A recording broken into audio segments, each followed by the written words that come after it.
안녕하십니까. 부동산의 가치를 바라보는 투자자 구룡 신영광입니다.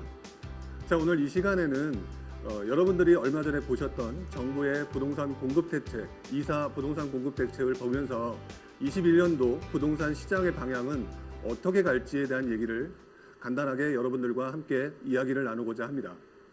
자, 첫 번째 시간에 저희가 제 첫 번째 내용을 여러분들한테 일단 2021년 1월 기준으로 현재 부동산 시장의 모습은 어떠한 모습인지를 먼저 보고요. 그 다음에 정부가 지난번에 발표했던 이사 부동산 공급 대책의 내용을 좀 간단히 살펴보도록 하겠습니다. 자, 그리고 난 다음에 이번 부동산 공급 대책의 가장 핵심적인 요소였던 83만 6천 호의 공급 물량에 대해서 어떤 식으로 봐야 될지 한번 이야기를 좀 간단히 나누고요. 그 다음에 2021년 현재 바로 이 대책에 나왔음에도 불구하고 현재 부동산 시장의 가장 불안 요소는 무엇인지 그 부분에 대한 얘기를 간단하게 정리를 하도록 하겠습니다. 자, 그리고 그 대책에 따라서 올 한 해 2021년 부동산 시장 집값의 명암, 집값의 흐름은 어떻게 될지에 대한 얘기도 간단하게 이야기를 전해드리도록 하겠습니다.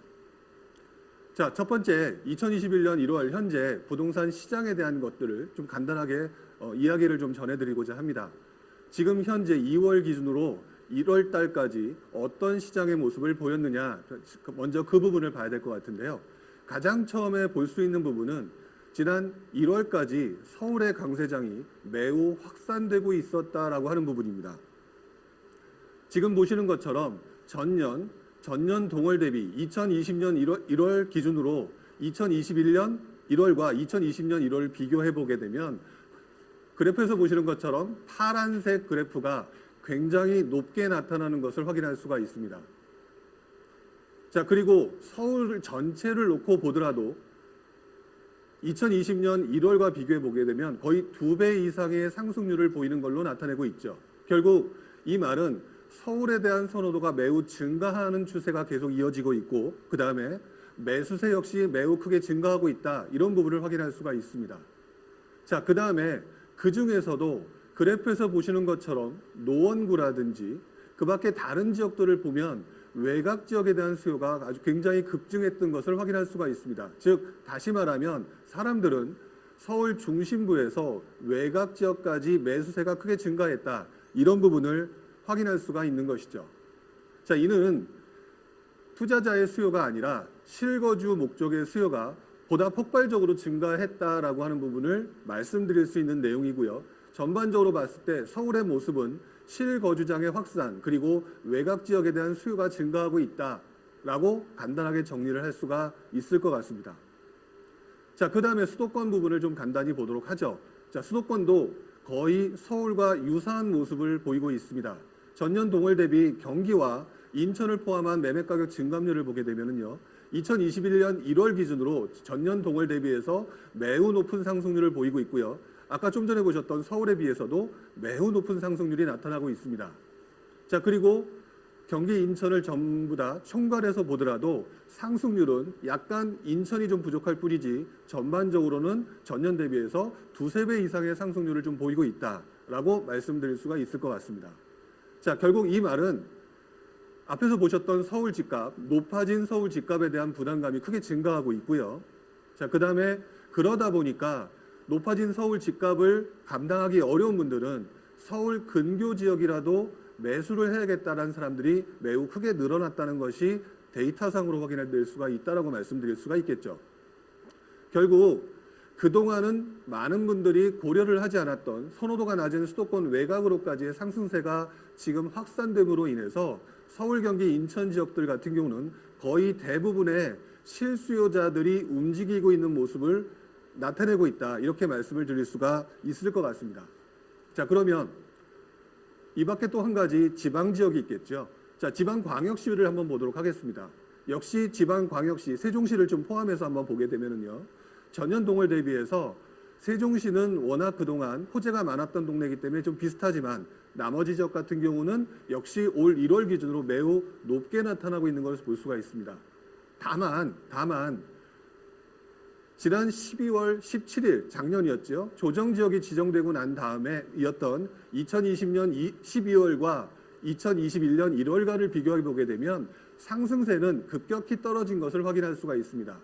자, 이런 부분을 봤었을 때 전반적으로 그동안의 모습은 선호도가 높은 지방 광역시에 대한 매수세가 크게 전년 대비해서 크게 늘어났다. 자, 그리고 2020년 12월 17일 날 조정 지역이 지방장으로 확대된 이후에는 상승세가 조금 주춤하고 있다. 이런 부분으로 해석을 할 수가 있을 것 같습니다. 자, 광역시를 봤으니 이제 도지역을 좀 봐야 되겠죠. 자, 도지역 같은 경우는 지난 2020년 1월 같은 경우는 움직임을 보시는 것처럼 크게 움직임이 나타나지 않고 있습니다. 자, 그런데 2021년 1월 기준으로 보게 되면 상승세가 매우 높게 나타나고 있죠. 역시 비슷한 모습을 보이고 있는데요. 지난 12월 17일 조정적 확대 이후에 또다시 모습을 한 12월과 2021년 1월 기준으로 보게 되면 역시 상승세가 주춤한 것을 봤을 때 지방 지역의 모습은 거의 비슷한 모습을 좀 보이고 있는 것 같습니다.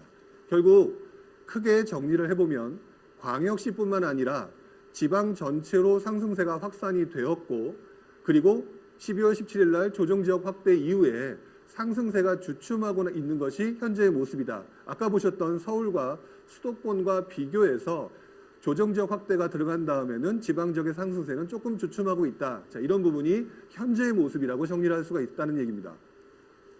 자, 그런데 그럼에도 불구하고 아직까지 조정지역이 지정되지 않았던 일부 지역을 보게 되면은요, 전년 12월 대비해서 올 1월의 상승률이 매우 높게 나타나고 있습니다. 결국 바꿔 말하면 전반적으로는 주춤해진 것은 사실이지만 그럼에도 불구하고 일부 비조정 지역으로 풍선 효과가 지금 현재 나타나고 있다. 이렇게 말씀드리는 게 지금 전반적인 시장의 모습이 아닌가, 이렇게 정리를 해볼 수가 있을 것 같습니다. 자, 결국 이 부분을 간단하게 요약을 해보면은요, 2021년 초 부동산 시장의 모습, 이렇게 말씀드릴 수가 있을 것 같습니다.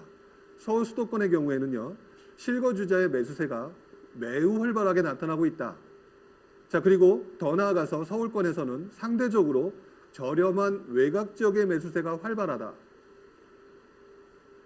추가적으로 수도권의 경우에는 선호 지역 중심으로 매수세가 활발하게 이어지고 있으면서 점차 수도권 외곽 지역까지 매수세가 확산되고 있는 게 현재의 모습이다.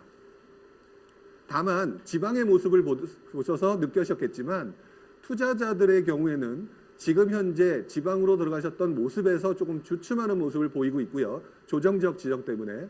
다만 남아있는 비규제 지역에 대한 관심이 유지가 되면서 계속적으로 지방을 컨택하려고 하는 모습을 좀 보이고 있다. 이를 정리해 보게 되면 실거주자 또는 투자자 모두 할 것 없이 저평가 지역을 찾아서 움직이는 모습이 뚜렷하게 나타나고 있다라고 하는 부분이 2021년 1월 기준으로 여러분들한테 보여질 수 있는 우리나라의 부동산 시장의 모습이라고 간단하게 설명을 시켜드릴 수가 있을 것 같습니다. 자, 그러다 보니까 정부는 지난 2021년 2월 4일 날 부동산 공급 대책을 발표를 했습니다. 이전까지는 규제 위주의 정책이었다라고 한다면 시장의 물량이 부족하다고 하니 부동산 공급을 좀 더 확대시키겠다라고 하는 전환점을 만든 대책이라고 말씀을 드릴 수가 있죠. 자, 이 부분으로 인해서 여러분들은 얼마나 시장이 바뀌게 될지, 어떤 식으로 갈지 매우 궁금해질 수밖에 없는 부분이 있을 것 같습니다.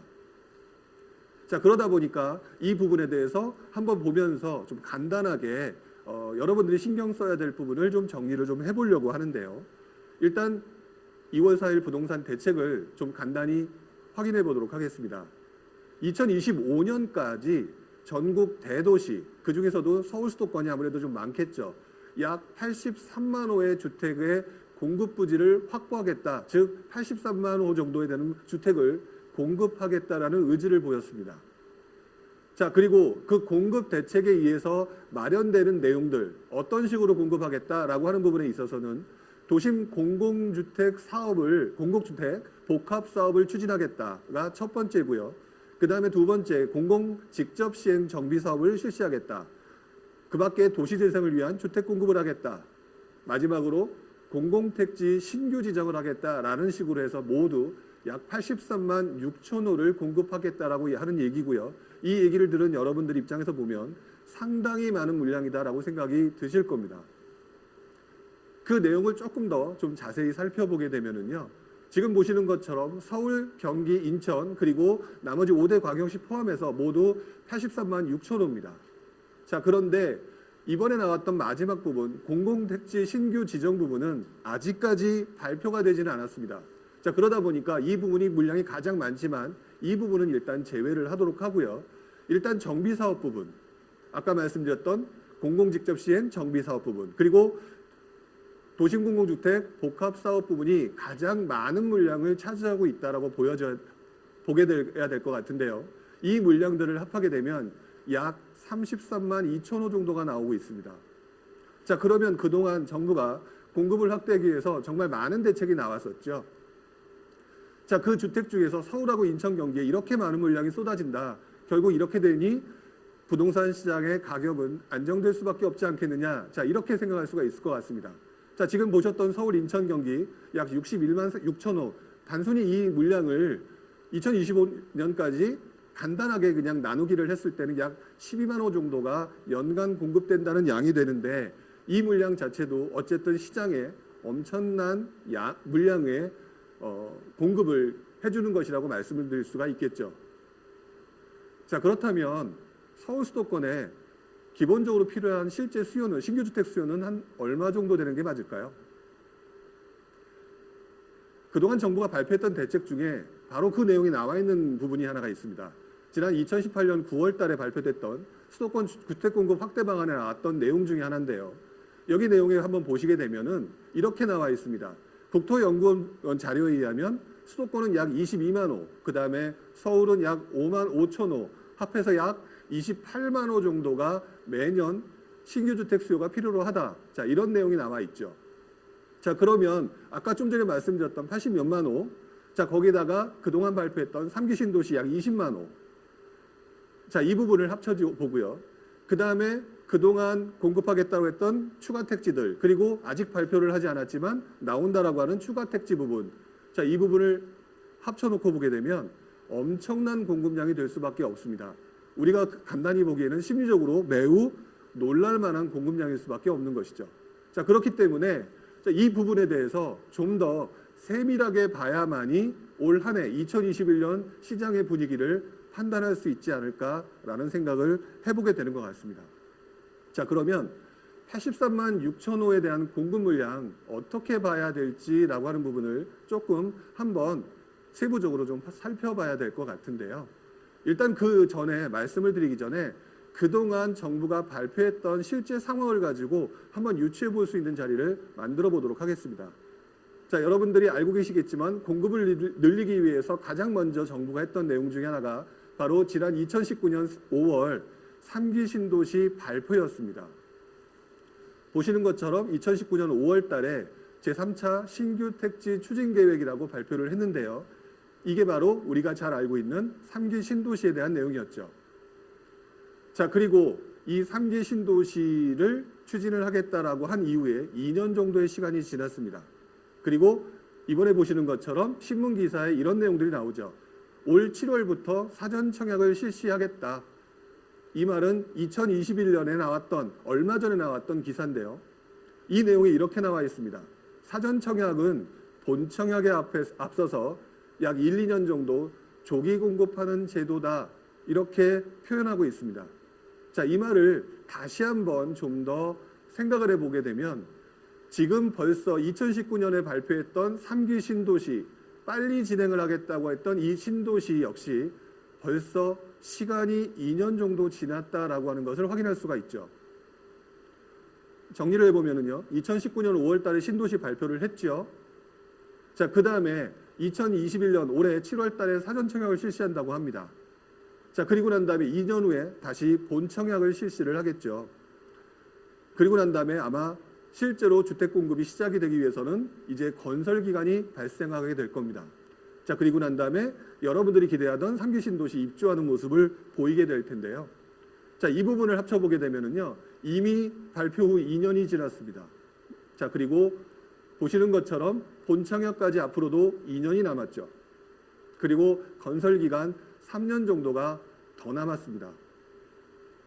결국 지금 현재 빨리 공급을 하기 위한 대책으로 나왔던 3기 신도시마저도 약 7년 정도의 타임갭이 발생하는 상황인데, 여기에 각종 보상이라든지 기타 이해 당사자 간의 협의가 지연된다면 여기서 플러스 알파가 더 타임갭이 발생할 수 있는 소지가 있겠죠. 자, 이 부분을 지금 2년간 우리가 그동안 지켜봐 왔다는 건데, 오늘 보셨던 각종 사업 중에서 대표적으로 지금 이슈가 되고 있는 대책 하나를 가지고 한번 이야기를 해보도록 하겠습니다. 공공직접 시행 정비 사업만 가지고도 지난 3기 신도시와 좀 비교를 하면서 말씀을 좀 드릴 수가 있을 것 같은데요. 정부가 발표한 대책의 사업 절차를 보게 되면은요, 첫 번째 사업을 제안하고 난 다음에 실제 착공까지의 다양한 계획 기간들이 나오고 있습니다. 자, 그리고 발표를 했을 때 각 장점에 대해서 이렇게 얘기를 했죠. 단계별 종을 상향한다거나 용적률을 높인다거나 또는 조합원의 추가 수익을 보장한다거나, 그리고 재건축 초과이익 부담금을 미부과한다거나, 그 다음에 양도세 비과세, 그 다음에 조합원 의년 의무 미적용이라든지 이런 부분에 대해서 장점 부분을 굉장히 말씀을 해주셨고, 그리고 그걸로 인해서 빨리 진행될 수 있다, 이렇게 많은 분들이 생각하게 만들었죠. 문제는 바로 5번째 사업부지 확보에 관련된 문제가 묘한 뉘앙스가 하나가 숨어 있는 것 같습니다. 왜? 단 조합원한테 우선 공급권을 부여하는 대신 모든 소유권을 공공으로 이전받음으로 인해서 속도를 빨리 내겠다, 장점이 이렇게 많으니까 이렇게 얘기를 하고 있는데, 막상 이해 당사자인 이분들, 소유권을 가지고 있는 분들한테는 굉장히 미묘하고 복잡해진 상황에 지금 처해질 수밖에 없을 것이라는 거죠. 장점은 알려줬지만 우리에게 단점을 좀 더 정확히 알려주지 못하는 이 불확실성 때문에요, 장점보다는 단점들에 대한 얘기가 지금 현재 설왕설래되고 있다는 점입니다. 예를 들어서 이런 게 있는 것 같습니다. 첫 번째 있는 전매 제한 설정이라든지, 두 번째 5년간 투과 지역 내 재당첨 제한 적용이라든지 이런 부분은 기존에 있었던 내용이니까 뭐 그렇다 칠 수 있을 것 같습니다. 자, 그런데 다수의 부동산을 그 지역에 정비구역 지정의 부동산을 소유하고 있는 경우에도 공급권은 하나만 제공을 하겠다. 공유자에게도 공급권은 하나만 제공하도록 하겠다. 자, 거기다가 팔고 싶어도 2월 4일 이후에는 새로운 매수자는 현금 청산을 하겠다. 이 부분이 좀 미묘한 부분인데요. 자, 이렇게 되다 보니까, 자, 그렇다면은 빨리 하기 위한 패스트트랙 전법으로 장점과 일괄 소유권 이전이라고 하는 대책을 내놨음에도 불구하고 오히려 이 부분 때문에 이 대책이 시행되기 이전에 반대할 수밖에 없는 사람들을 늘리거나 두려워하게 만드는 그런 부분도 단점으로 나타나게 됐다는 얘기죠. 거기에 추진을 하기 위해서는 주민동의 요건을 기존의 4분의 3 동의 요건에서 3분의 2로 줄여놨습니다. 자, 그렇다면은 지금보다 더 적은 인원의 동의를 가지고도 충분히 빨리 진행될 수 있다는 건데, 여러 가지 이유로 인해서 나중에 반대하고 싶어도 현금 청산을 당할 수밖에 없다, 이런 분이 나타난다면 결국 이분들도 반대할 수밖에 없는 상황. 왜? 우선 공급을 희망하지 않는 조합원들, 이미 공급 관련된 소유권을 넘긴 분들이 현금 청산을 당할 수밖에 없는 상황이다라고 하는 부분, 바로 이 부분으로 인해서 사람들은 과연 이것들을 정부가 원하는 대로 빨리 패스트트랙으로 진행될 수 있겠느냐라고 하는 부분에 대한 부담감, 단점들이 존재하는 상황에서 토지부터 넘겨야 되는 이 부담감이 상당할 수밖에 없다라는 사실, 그래서 진행 가능성이 정부가 말한 것보다 더 지연될 수 있다라고 하는 부분이 가장 큰 문제가 되지 않을까라는 생각을 해보게 됩니다. 결국 아까 보셨던 3기 신도시와 마찬가지로요, 이해 당사자 간의 협의가 지연된다거나 여기에 대한 명확한 내용이 나오지 않는 경우는 이 부분으로 인해서 실제 정부가 발표한 내용보다, 의지보다도 실제 공급 시점이 더 늦어지는 타임갭이 발생할 수가 있는 것이고요. 자, 이 부분은 결국 지금 공급 부족에 의해서 공급을 하겠다라고 하는 대책이 느낌상으로는 바로인 것 같지만 사실상 이 내용은 공급 확대를 위한 중장기 대책으로밖에 결과가 나오지 못하는 그런 부분이 발생하게 됩니다. 우리가 지금 현재 부동산 가격이 오름으로 인해서 공급을 늘려야 된다라고 하는 것들은 단기적인 부분인데 실제로 나오는 대책 자체는 중장기 대책이다. 자, 바로 이 부분이 가장 큰 서로의 미스매칭이 될 수가 있다라고 하는 부분이 지금 현재 나오는 가장 큰 우려라고 생각을 하게 됩니다. 자, 그렇다면 지금까지는 정부 대책, 2사 부동산 대책을 기준으로 해서 정부가 어떻게 하겠다는 내용과 거기에 문제점을 좀 간단하게 살펴봤습니다. 자, 그러면 이제부터는 2021년 현재 가장 큰 부동산 시장의 불안 요소는 무엇이냐는 것을 보고 앞으로 올해 어떻게 될 가능성이 높은지를 한 번쯤 정리를 해볼 필요가 있겠죠. 자, 여러분들이 많이 알고들 계시겠지만 단기적으로는요, 서울과 수도권의 입주 물량이 상당히 부족하다라고 하는 부분은 많은 분들이 이제는 이야기를 듣고 계실 거라고 생각을 합니다. 지금 보시는 것처럼 지금 물량은요, 서울의 입주 물량을 보여드리는 그래프고요. 자, 그 다음에 경기도 지역의 입주 물량을 보여드리는 그래프입니다. 그리고 인천 지역의 아파트 입주 물량을 보여드리는 그래프이기도 하죠. 자, 보시는 것처럼 서울은 올 한 해 그리고 내년 매우 급격히 줄어들고 있습니다. 경기도 역시 많이 줄어들어져 있는 상황이죠. 반면 인천 같은 경우는 줄어들었다가 다시 늘어나는 모습을 보이고는 있습니다. 자, 그런데 이 부분을 총괄적으로 합해놓고 보게 되면 부족이냐 증가냐라고 하는 것을 판단해 봤을 때 부족이라고 하는 부분을 확인해 볼 수가 있는데요. 바로 이렇게 말씀드릴 수가 있을 것 같습니다. 자, 지금 보셨던 것처럼 서울과 경기, 인천 물량이 전반적으로 봤을 때는 2021년 매우 부족한 상황이다. 인천의 입주 물량이 늘어나고는 있겠지만 그 물량 자체가 서울 수도권에서 물량이 줄어들므로 인해서 밀리는 수요가 인천으로 합쳐지는 부분이 발생될 수 있다라고 한다면 서울, 경기, 인천의 전반적인 흐름은 공급 물량의 부족과 상승 가능성의 분위기가 매우 높다라고 말씀을 드릴 수가 있을 것 같습니다. 여기서 보여지는 것은 주로 아파트 입주 물량 부분을 말씀드리고 있는데요. 여기서 보시는 것처럼 아파트 입주 물량이 약 15만 가구 정도가 되죠. 그런데 그동안 아까 앞에서 보셨던 연평균 신규 주택 수요는 약 28만 호라고 말씀을 드렸습니다. 물론 이 중에는 아파트뿐만 있는 게 아니라 연립이라든지 빌라라든지 단독주택 이런 부분도 있을 겁니다. 자, 그래서 한번 비교를 해봤습니다. 지난 2019년 기준에서 인구주택 총조사 자료를 기준으로 해서 주택 비중을 봤을 때 아파트 비중은 약 한 64% 정도가 되는데요. 물론 아파트에 들어갈 수 없는 분들은 나머지 단독이나 연립 다세대로 들어갈 수밖에 없겠지만 평균적으로 64% 정도 되는 물량은요, 전체 필요 물량 정도로 했을 때 약 18만 호 정도가 됩니다. 그 18만 호 대비해서 약 15만 호 정도가 입주 물량이다라고 얘기했을 때는 전체적으로 어쨌든 물량이 전반적으로 부족해 보이는 것은 맞다.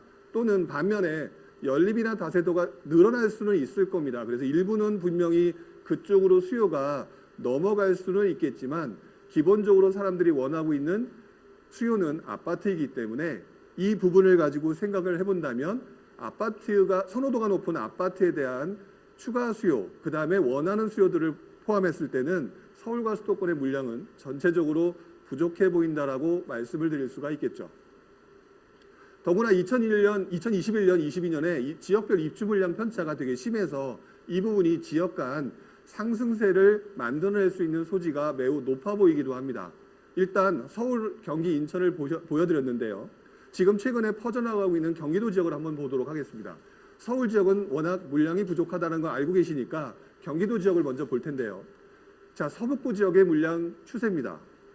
자, 그리고 동부 지역의 지역별, 도시별 물량 추세가 보여지고 있고요. 서남부 지역, 자, 그리고 동남부 지역, 남부 지역과 그 다음에 경기 남부 지역의 평택, 안성, 오산 지역까지 보여드리고 있습니다. 자, 이 물량들을 2021년 기준으로 한번 유심히 보시게 되면은요. 일단 서북부 지역 그리고 서남부 지역의 물량이 급격히 줄어들어가는 모습을 좀 보일 수가 있고요. 나머지 지역은 상대적으로 늘어나는 것처럼 보이지만 2021년 기준으로 그럼에도 불구하고 전반적인 물량은 부족하다라는 거 하는 부분을 앞에서 말씀드렸듯이 알고 있습니다. 그러면 전반적으로 부족한데 서북부와 서남부 지역의 물량이 크게 부족한 모습이 보여진다. 경기 최남부 지역도 마찬가지고요.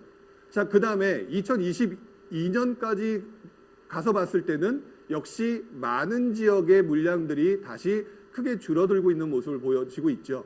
결국 전반적으로 물량이 부족한 상황에서 2021년, 2022년의 전반적인 흐름은 지역별 물량 부족의 모습들이 지역 간 나타나게 됨으로 인해서 가격에 상당한 영향을 미칠 수 있는 부분이 있다. 자, 이 부분을 꼭 기억하셔야 될 것 같습니다. 자, 더구나 여기에 전세 가격 상승의 요소는 여전히 남아 있죠. 지난 임대차 3법 작년 2020년 7월 이후에 발표 이후에 굉장히 급격히 늘어나고 있다가 지금은 잠시 주춤해지는 모습을 보이는 것은 사실입니다. 자, 그런데 일단 그래프상으로 보게 되면은요.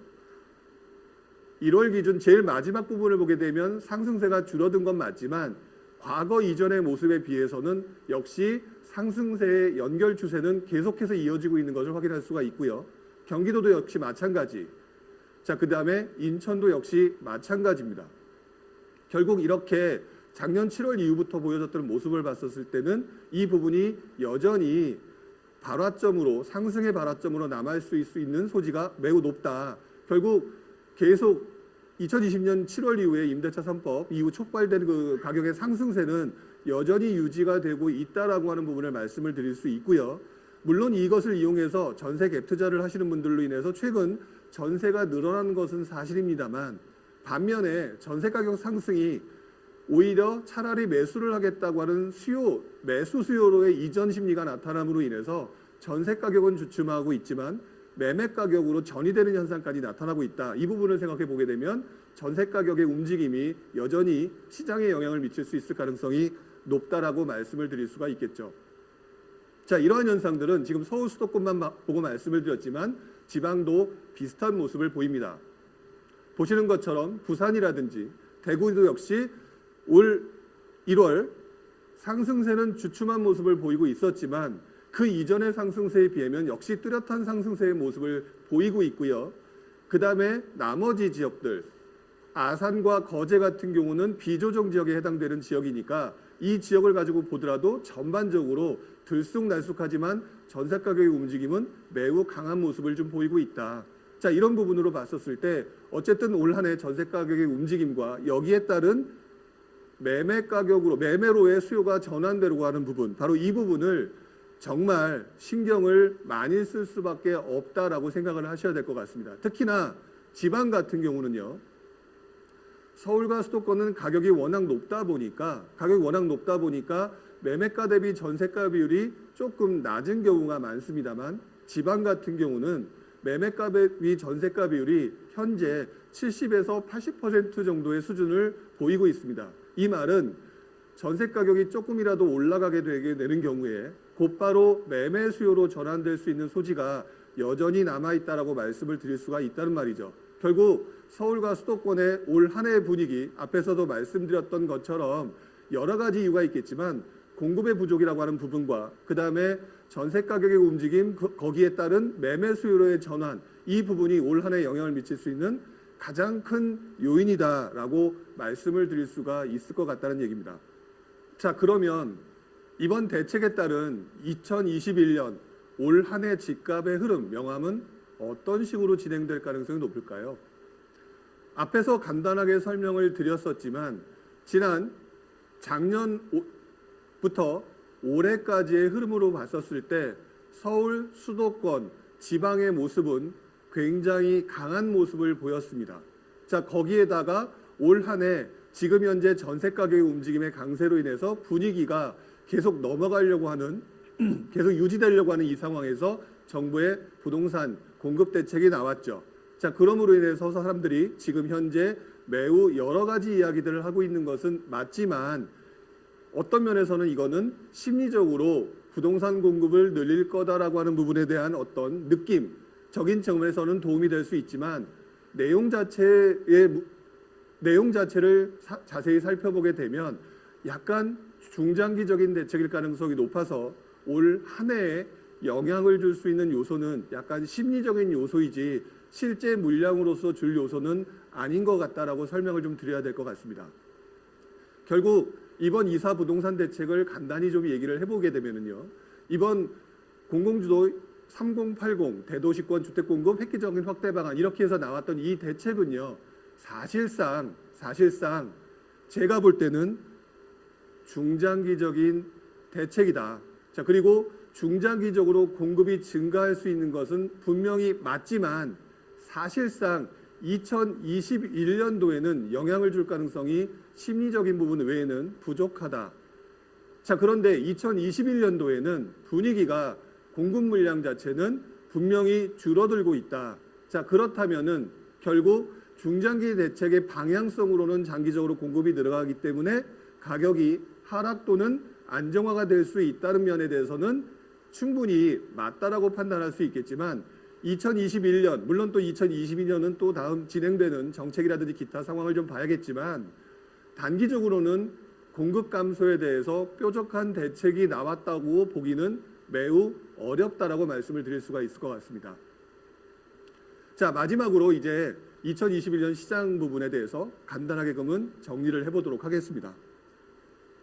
자, 지금 보시는 것처럼 규제에서 공급 확대로 정부가 포지션을 바꿨다라고 하는 부분에서는 분명히 눈여겨봐야 될 부분이면 틀림이 없습니다. 장기적으로는 공급이 늘어남으로 인해서 가격이 안정되거나 또는 하락될 가능성이 발생된다라고 하는 부분은 당연한 포지션일 테니까요. 하지만 이번 대책은 주로 중장기적인 공급 대책이다. 중장기적인 대책에 가깝다. 이 부분이 맞다라고 생각을 한다면 심리적인 면에서는 시장에 잠시 영향을 미칠 수는 있겠지만 전세 불안이 계속 이어진다거나 또는 이 부분이 매매 수요로 전환 가능성이 커지게 되는 이 상황이 계속 이어지고 지금과 같이 계속 진행이 된다면은요, 지금 나왔던 대책이 21년과 23년의 공급 부족에 대한 구체적인 대안이 마련되지 못했기 때문에 결국 올해 부동산 가격의 상승세는 계속 유지될 가능성이 높다라고 말씀을 드릴 수가 있을 것 같습니다. 특히나 아까 보셨던 것처럼 서울과 수도권의 공급 물량 부분이 점차 부족함이 커져가고 있는 상황이라고 한다면 올 한 해 부동산 실수요자분들이라고 한다면 본인이 감당할 수 있는 수준 범위 내에서 본인이 주택을 구입하시는 것이 훨씬 더 유리하다라고 하는 게 올해 부동산 시장의 흐름으로 보여지고요. 여러분들도 지금 말씀드렸던 바로 이 내용을 근거로 해서 판단을 하시고 매수를 할 것인지 또는 기타 시간을 더 두고 3기 신도시를 기다려봐야 될지라고 하는 포지션을 본인이 스스로 결정하셔야 될 것 같습니다. 하지만 보다 더 중요한 부분은 올해 가격 상승세가 유지될 가능성이 높다라는 점, 이 부분은 꼭 기억을 하시고 판단을 하셨으면 좋겠습니다. 자, 여기까지 저는 21년 부동산 시장을 간단하게 예상을 해봤고요. 그러므로 인해서 여러분들한테 보다 좋은 판단이 될 수 있는 기준점이 됐으면 좋겠습니다. 자, 여러분들 다음에 또 기회가 된다면 만나 뵙도록 하고요. 오늘은 저는 여기까지 하도록 하겠습니다. 고맙습니다.